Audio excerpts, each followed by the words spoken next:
Rachel Whitmore closed the portfolio, ready to end the interview, when her assistant burst through the door, face drained of color. "You scheduled the wrong candidate. The one you need is waiting in the conference room next door."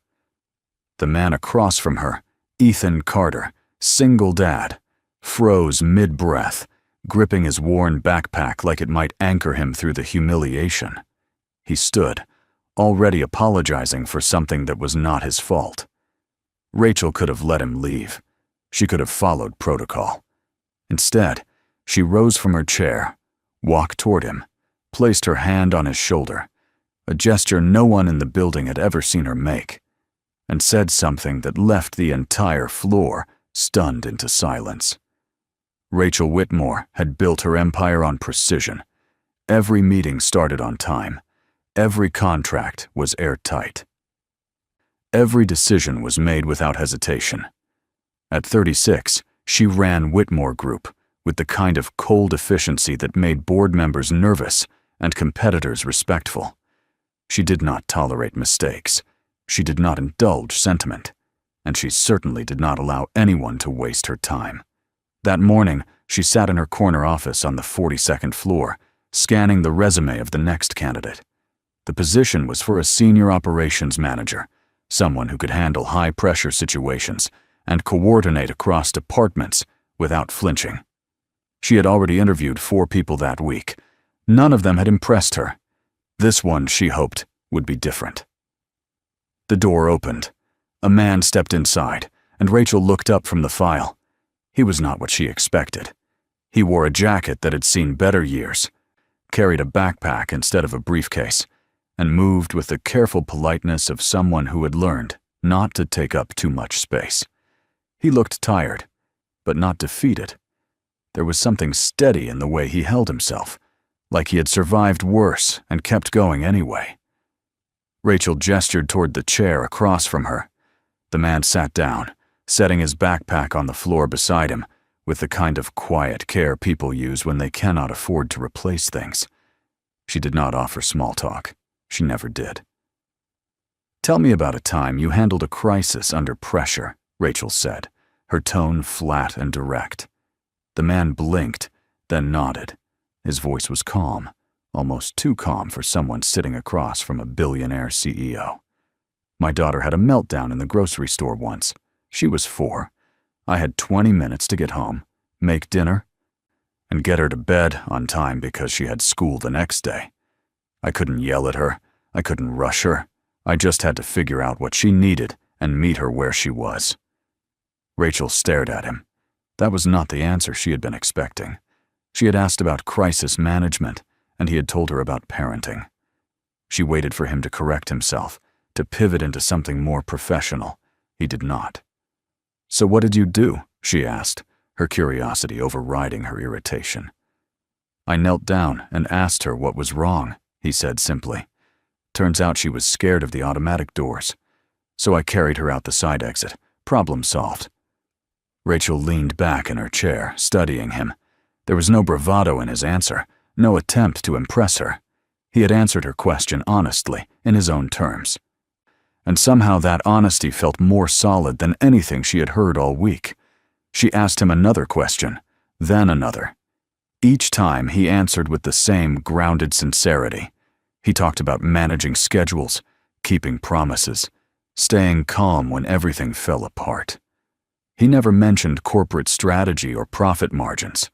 He talked about his life like it was a job he took seriously. Something felt off, but Rachel could not place it. She glanced at the resume again, frowning. The experience listed did not quite match the answers he was giving. She was about to ask him to clarify when the door opened without warning.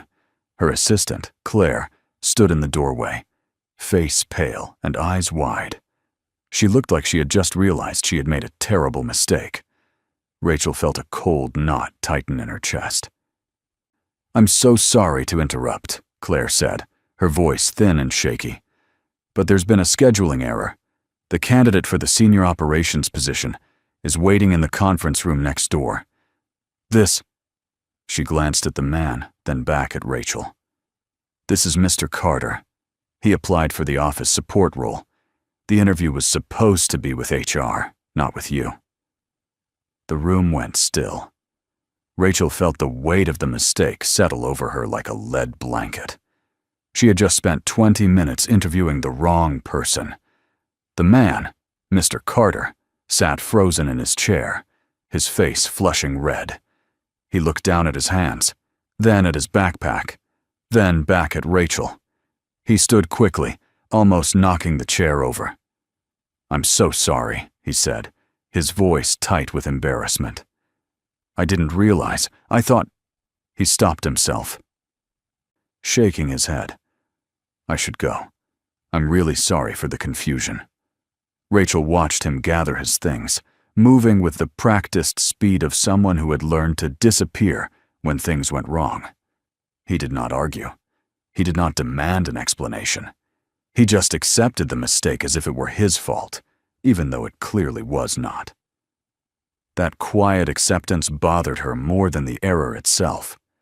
He turned toward the door, backpack slung over one shoulder, and Rachel saw something in his posture that she recognized. It was the same exhaustion she saw in her own reflection some mornings, the kind that came from carrying too much, for too long, without asking for help. He was not angry. He was just tired. And he was leaving because he thought that was what he was supposed to do. Rachel stood. She did not think about it. She did not weigh the optics or consider the protocol. She just moved. "Wait," she said. Mr. Carter stopped, his hand on the door handle. He turned back, confusion flickering across his face. Rachel stepped around her desk, closing the distance between them.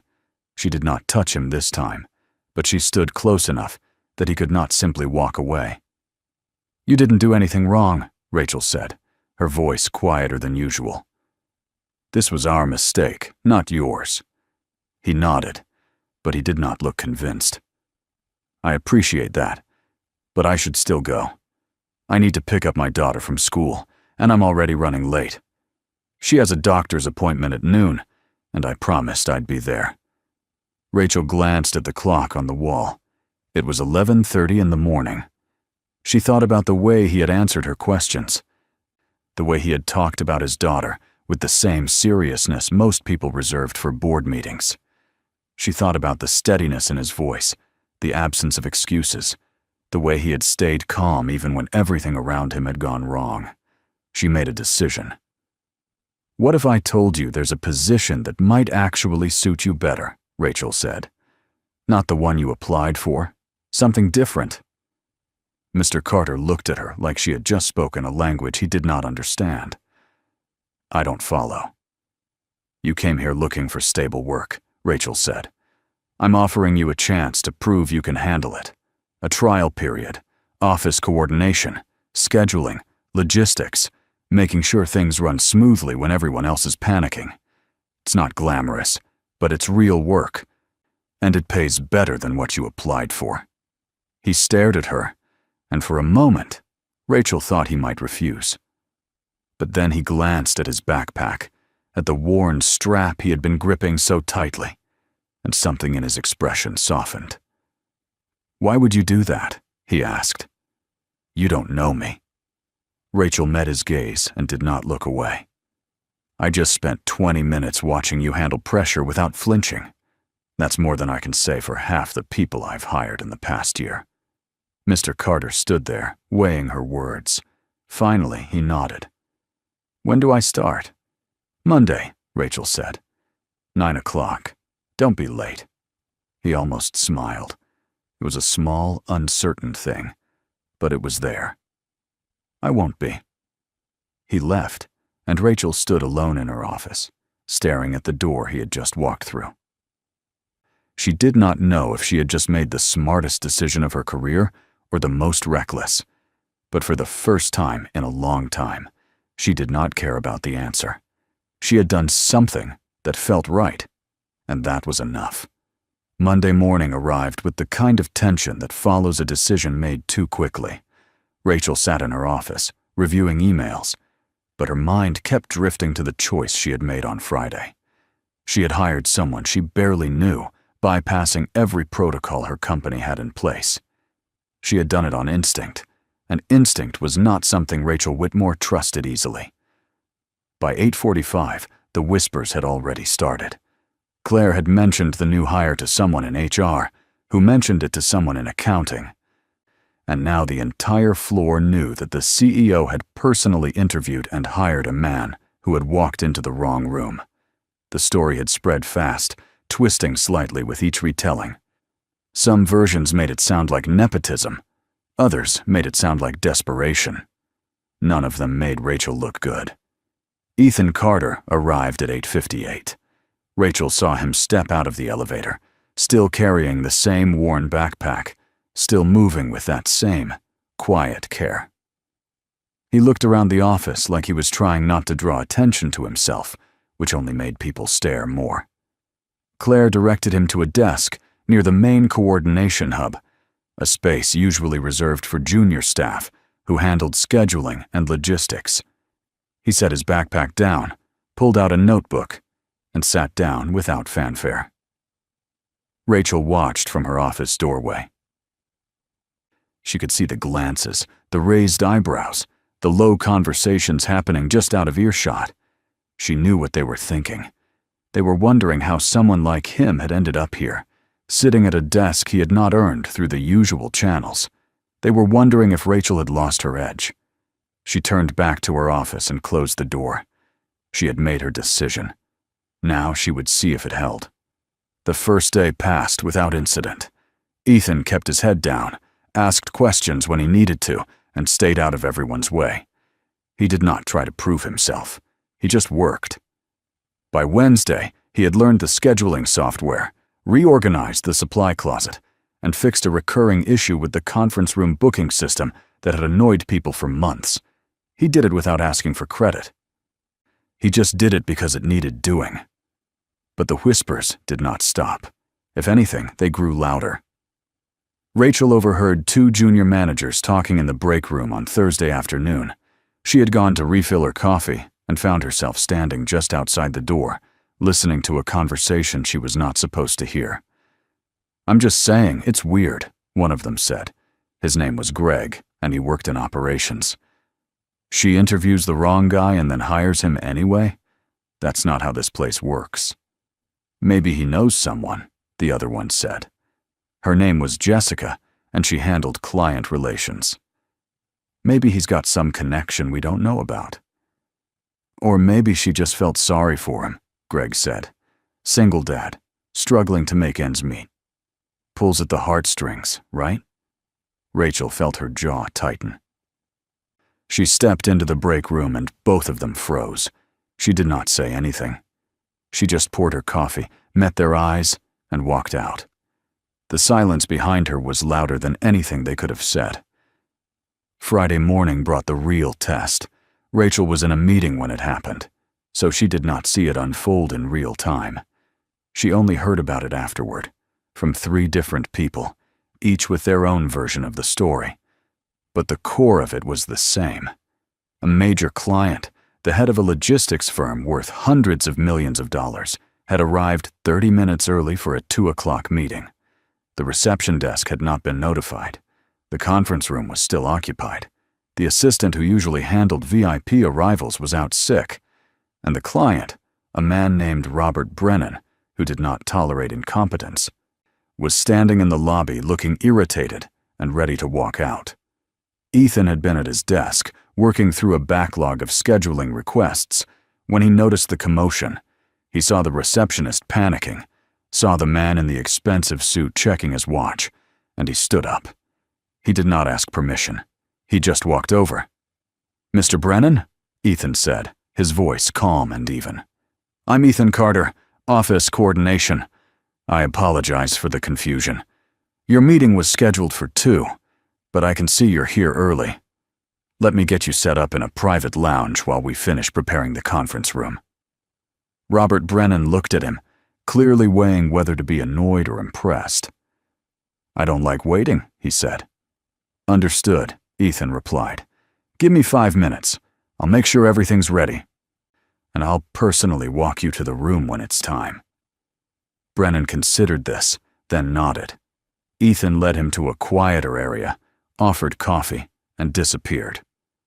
In the next 5 minutes, he cleared the conference room, alerted Rachel's team, arranged for refreshments, and returned to escort Brennan exactly when he said he would. The meeting went smoothly.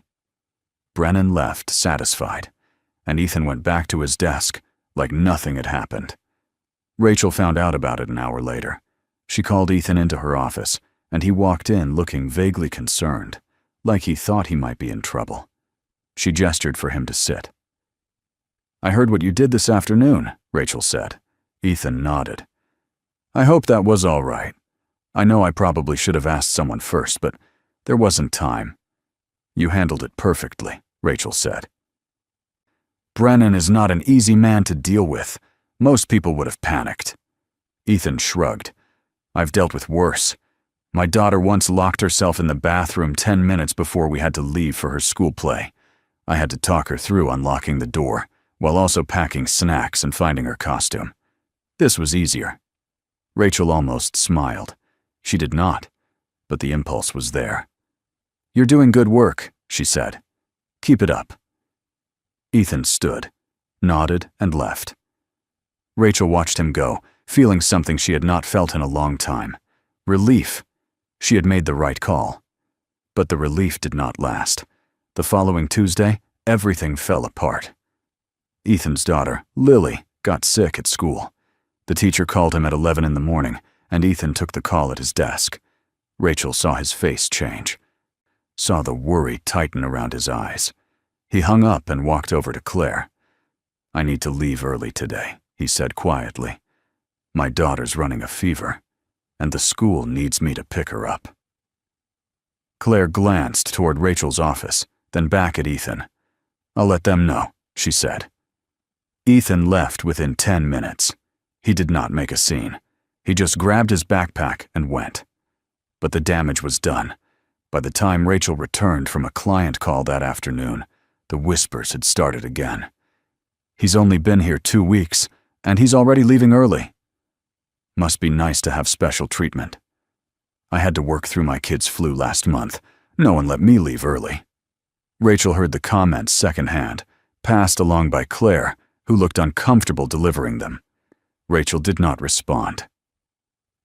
She just went back to her office and closed the door. She told herself it was not her problem. Ethan had a right to take care of his daughter. Anyone with a shred of decency would understand that. But decency, she was learning, was not something people extended easily, especially not in a workplace built on competition and rigid expectations. Thursday afternoon, Ethan came in late. Not by much, maybe 15 minutes, but enough that people noticed. He went straight to his desk, set down his backpack, and started working without explanation. Rachel saw him through the glass wall of her office. He looked exhausted, like he had not slept in days. She found out later that Lily had been up most of the night coughing. He had taken her to the doctor that morning, waited 2 hours for an appointment, and then driven straight to the office. He had not called in sick. He had not asked for sympathy. He had just shown up and done his job. But that was not the story people told. The story people told was that the new guy, the one who got hired without going through the proper channels, was already slacking off. By Friday morning, the tension was thick enough to choke on. Rachel was in a meeting when it happened.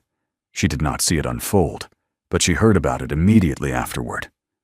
Ethan had been called into a small meeting room by his direct supervisor, a man named Tom Willis, who ran the coordination department. Tom was not cruel, but he was a stickler for rules, and he did not like exceptions. When Rachel found out, she walked straight to the meeting room. She did not knock. She just opened the door and stepped inside. Tom looked up, startled. Ethan sat across from him, his expression carefully blank, his hands folded in his lap. "What's going on here?" Rachel asked, her voice cold and sharp. Tom cleared his throat. "Just a performance check-in, making sure Mr. Carter understands the expectations." Rachel looked at Ethan, then back at Tom. "And what expectations are those?" Tom shifted in his seat. "Punctuality, consistency. We need people who can commit to the full schedule." Rachel felt something cold and hard settle in her chest. She turned to Ethan. "Step outside for a moment." Ethan stood and left without a word. Rachel waited until the door closed, then turned back to Tom. "He's been here 2 weeks," she said. "In that time, he's solved problems no one else bothered to fix, handled a situation with one of our most difficult clients, and shown up every day despite having responsibilities most of us can't even imagine. And you're questioning his commitment?" Tom looked uncomfortable. "I'm just doing my job."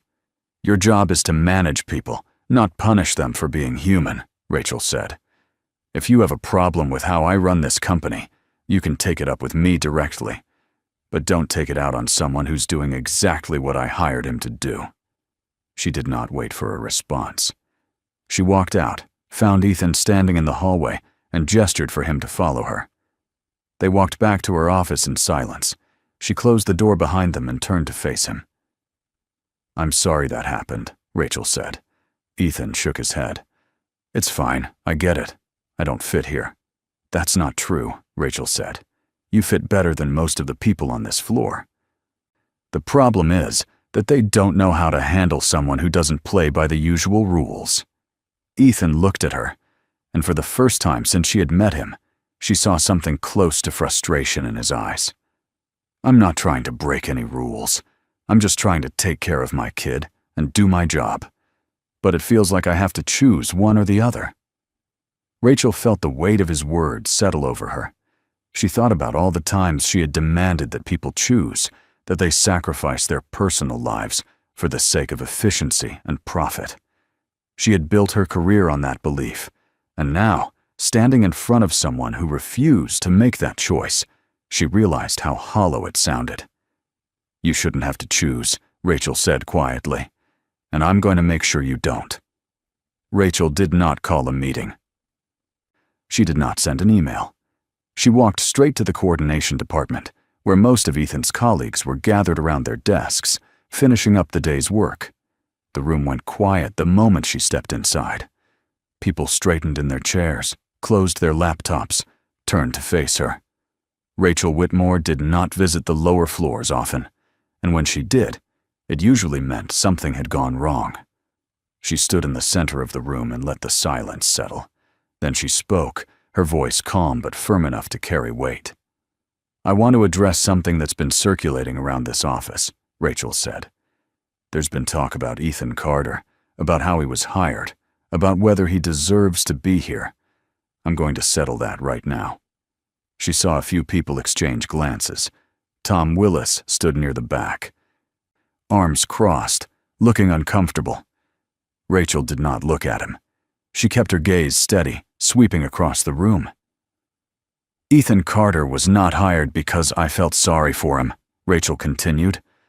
"He was hired because I saw something in him that this company needs more of. Composure under pressure, the ability to solve problems without making them worse, and the integrity to show up and do the work, even when the circumstances are difficult."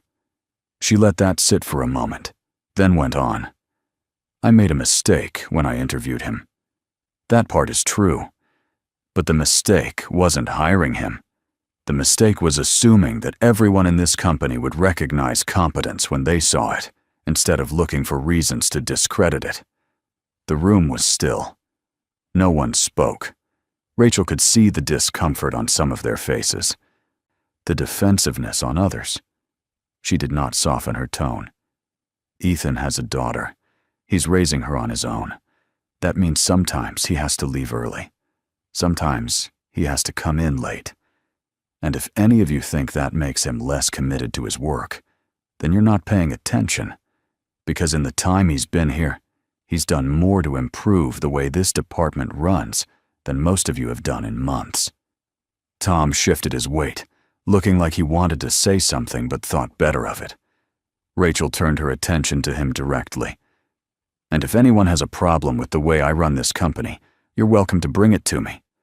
But don't punish someone for doing their job just because you don't like how they got here." She let the words hang in the air, then turned and walked out. She did not wait for a response. She did not need one. She had said what needed to be said, and now it was up to them to decide what to do with it.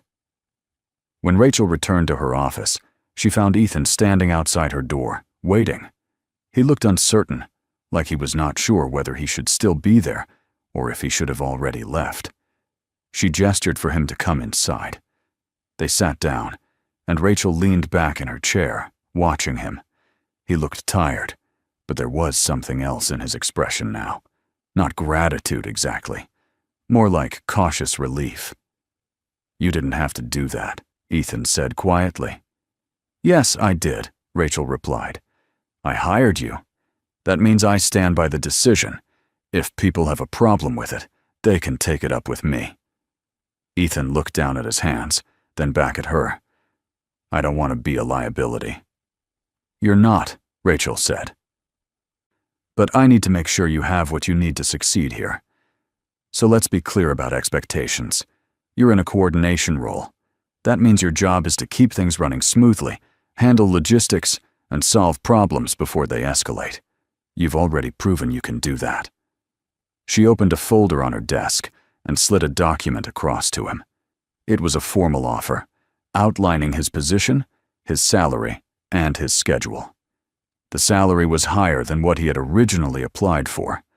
The schedule included flexibility for emergencies, with the understanding that he would make up the time when necessary. "This is the official offer," Rachel said. "It's not a favor. It's not charity. It's the job you've been doing, with the terms that make sense for both of us. If you want it, it's yours." Ethan picked up the document and read through it. His hands were steady, but Rachel could see the tension in his shoulders, the way he was holding himself together by force of will. When he finished reading, he set the paper down and looked at her. "I'll take it," he said, "and I'll make sure you don't regret it." Rachel nodded. "I don't regret it now. Just keep doing what you've been doing." Ethan stood, shook her hand, and left. Rachel watched him go, feeling something shift inside her. She had built her career on being untouchable, on making decisions without emotion, on keeping people at a distance. But standing up for Ethan had not felt like weakness. It had felt like the first honest thing she had done in years. Over the next few weeks, the tension in the office began to ease. People stopped whispering about Ethan and started working with him. He proved himself not through grand gestures, but through consistency. He showed up. He solved problems. He kept his promises. And slowly, the skepticism turned into respect. One afternoon, a woman named Sarah from the client services team approached Ethan's desk with a scheduling conflict she could not resolve. She had been trying to coordinate a meeting between 3 executives in different time zones, and every option she found created a problem somewhere else. Ethan listened, asked a few questions, and then pulled up the scheduling software. Within 10 minutes, he had found a solution that worked for everyone. Sarah thanked him, and as she walked away, she turned back. "I'm sorry I doubted you," she said. Ethan looked up, surprised. "You don't need to apologize." "Yeah, I do," Sarah said. "I thought you got here because of some backdoor deal, but you're just good at your job, so sorry." Ethan nodded. "Thanks for saying that." It was a small moment, but it was not the only one. Over the following days, more people started coming to Ethan with problems they could not solve on their own. He became the person they turned to when things went wrong, not because he had authority, but because he had earned their trust. Rachel noticed the shift. She saw the way people interacted with Ethan now, the way they included him in conversations, asked for his input, treated him like he belonged. And she saw the way he handled it, with the same quiet competence he had shown from the beginning. He did not gloat. He did not demand recognition. He just kept working. But Rachel also noticed something else. She noticed the way she had started to soften. She caught herself smiling more often. She stopped checking her watch during meetings, stopped rushing through conversations, stopped treating every interaction like a transaction. She did not know when it had started, but somewhere along the way, she had stopped being so cold. One evening, as she was leaving the office, She saw Ethan in the lobby, waiting by the elevator. He had his backpack slung over one shoulder, and he was checking his phone. Rachel walked over. "Heading out?" she asked. Ethan looked up and nodded. "Yeah, picking up Lily from her friend's house." Rachel hesitated, then spoke. "How is she doing? I know she was sick a few weeks ago." "She's good now," Ethan said. "Back to her normal self." "Thank you for asking." The elevator doors opened, and they both stepped inside. The ride down was quiet, but it was not uncomfortable. When they reached the ground floor, Ethan turned to her. "I know I've said this before, but I really do appreciate what you did," he said. "Not just the job, the way you stood up for me. That meant a lot." Rachel nodded. "You earned it."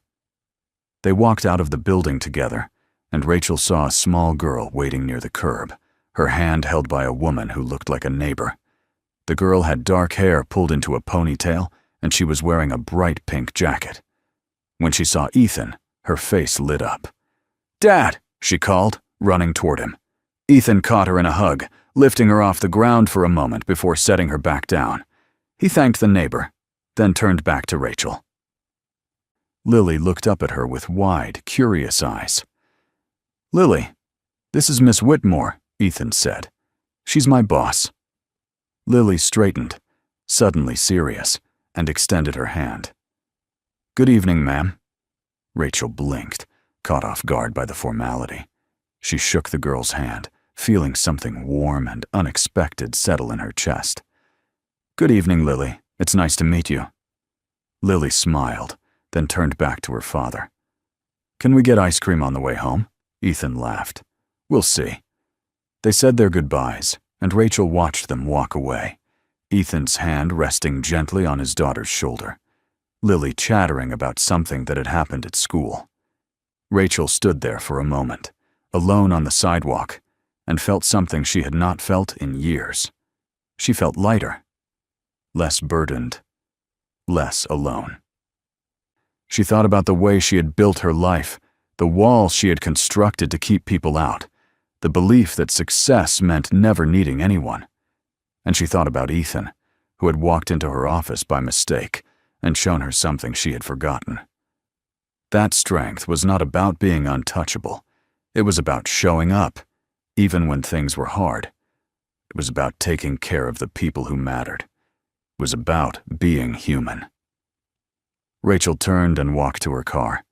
She did not have all the answers. She did not know how to fix everything that was broken in her life. But for the first time in a long time, she felt like she was moving in the right direction. The weeks that followed were quieter. Ethan settled into his role, and the office settled around him. There were still challenges, still moments of tension. But they were manageable. People learned to adapt. They learned that flexibility was not the same as weakness. They learned that treating people with dignity made the work better, not worse. Rachel found herself thinking about Ethan's words more often than she expected.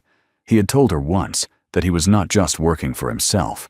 He was working for his daughter, for the life he wanted to give her, for the example he wanted to set.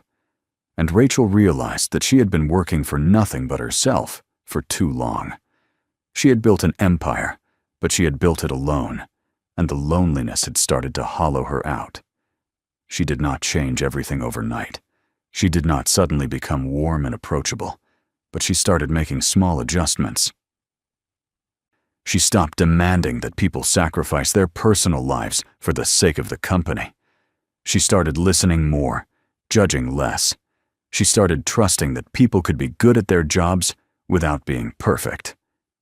And slowly, the culture of the company began to shift, not because of a policy change or a new initiative, but because the person at the top had decided to be a little more human. And people responded to that. They worked harder, not out of fear, but out of respect. They stayed longer, not because they had to, but because they wanted to. One Friday afternoon, Rachel walked through the office and saw something she had not seen in years. People were laughing. Not the polite, performative laughter of a corporate team-building exercise, but real, genuine laughter. Someone had brought in donuts. Someone else had put on music. The work was still getting done, but the atmosphere had changed. It felt lighter. It felt like people actually wanted to be there. Rachel stood in the doorway of her office and watched. She did not join in. That was not who she was. But she felt something close to satisfaction. She had made the right choice, and for the first time in a long time, she was proud of it. That evening, as she sat alone in her office, reviewing the week's reports, she thought about the man who had walked into the wrong interview and changed everything. She thought about the kindness he had shown, the patience, the quiet strength. And she thought about the daughter who was learning those same lessons from him, who would grow up knowing what it meant to be decent and responsible and kind. Rachel did not believe in fate. She did not believe in signs. But she believed in people. And she believed that sometimes the best decisions were the ones that did not make sense on paper, the ones that required you to trust your instincts, to take a risk, to bet on someone who had not yet proven themselves. She had taken that risk, and it had paid off, not in profit margins or quarterly returns, but in something more valuable, in trust, in respect, in the knowledge that she had done something right. Rachel closed her laptop, stood, and walked to the window. The city stretched out below her, glittering in the fading light. She had spent years looking down at it, feeling separate, untouchable, alone. But tonight, she felt connected. She felt like she was part of something larger than herself. And that, she realized, was enough.